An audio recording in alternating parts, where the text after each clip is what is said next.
Bismillahirrahmanirrahim. Assalamualaikum warahmatullahi wabarakatuh. Halo adik-adik, apa kabarnya hari ini? Semoga hari ini adik-adik semua dalam keadaan sehat dan masih tetap semangat untuk belajar. Di video sebelumnya, kita sudah membahas tentang tekanan zat padat, hukum Archimedes, dan juga hukum Pascal. Jika adik-adik belum menonton ataupun ingin mengulang kembali materinya, silakan buka link yang ada di deskripsi. Oke adik-adik, di video kita kali ini kita akan membahas tentang tekanan darah dan osmosis. Tekanan yang terdapat pada pembuluh darah memiliki prinsip kerja seperti hukum Pascal. Hal ini karena tekanan pada pembuluh darah merupakan tekanan yang berada pada ruang tertutup. Pada saat jantung memompa darah, darah akan mendapatkan dorongan sehingga mengalir melalui pembuluh darah. Saat mengalir dalam pembuluh darah, darah memberikan dorongan pada dinding pembuluh darah yang disebut dengan tekanan darah. Agar tekanan darah tetap terjaga, maka pembuluh darah harus terisi penuh oleh darah. Bila terjadi kehilangan darah akibat kecelakaan atau penyakit, tekanan darah dapat hilang, sehingga darah tidak dapat mengalir menuju ke sel-sel di seluruh tubuh. Akibatnya, sel-sel tubuh akan mati karena tidak mendapatkan pasokan oksigen dan nutrisi. Tekanan darah pada tubuh manusia dipengaruhi oleh kekentalan atau viskositas darah dan diameter pembuluh darah atau luas penampang pembuluh darah. Tekanan darah diukur dengan menggunakan sebuah alat yang bernama sphygmomanometer dan ada pula yang menyebutnya dengan tensimeter.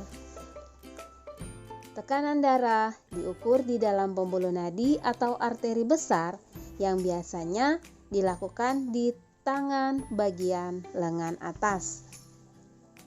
Tekanan darah yang normal berkisar antara 120/80 mmHg. Angka pertama yaitu 120 menunjukkan tekanan saat bilik berkontraksi dan darah terdorong keluar dari bilik jantung melalui pembuluh arteri yang disebut dengan angka sistol. Angka kedua yaitu 80 yang lebih rendah adalah hasil pengukuran tekanan saat bilik relaksasi dan darah masuk menuju ke bilik jantung, tepat sebelum bilik-bilik ini berkontraksi kembali.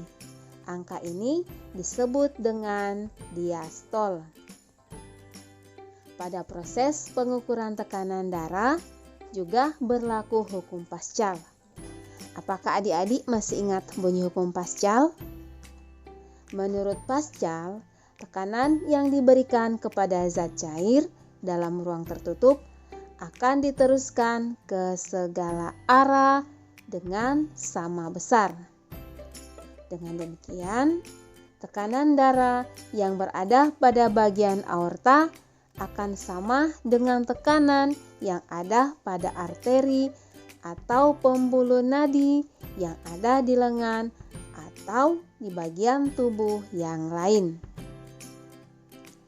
Osmosis.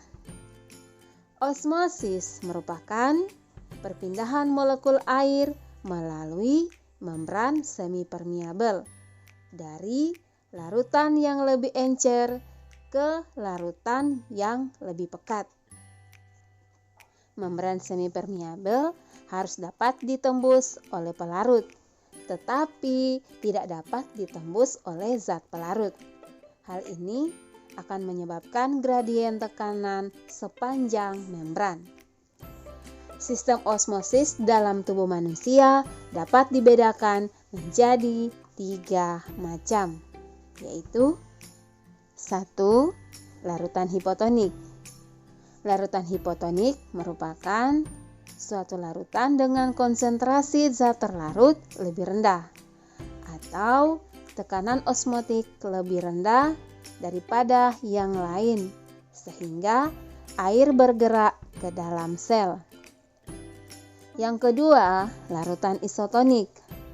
Larutan isotonik merupakan suatu larutan yang mempunyai konsentrasi zat terlarut yang sama atau tekanan osmotik yang sama, seperti larutan yang lain, sehingga tidak ada pergerakan air atau pelarut. Yang ketiga, larutan hipertonik. Larutan hipertonik merupakan suatu larutan yang konsentrasi zat terlarut lebih tinggi atau tekanan osmotik yang lebih tinggi daripada yang lain, sehingga air bergerak keluar sel. Tekanan osmotik dalam cairan tubuh dipertahankan dalam rentang sempit, yaitu 285 sampai 305 mOS per liter. Nah, adik-adik, itulah materi pembelajaran kita hari ini. Terima kasih atas perhatiannya. Mohon maaf jika ada kesalahan. Wassalamualaikum warahmatullahi wabarakatuh.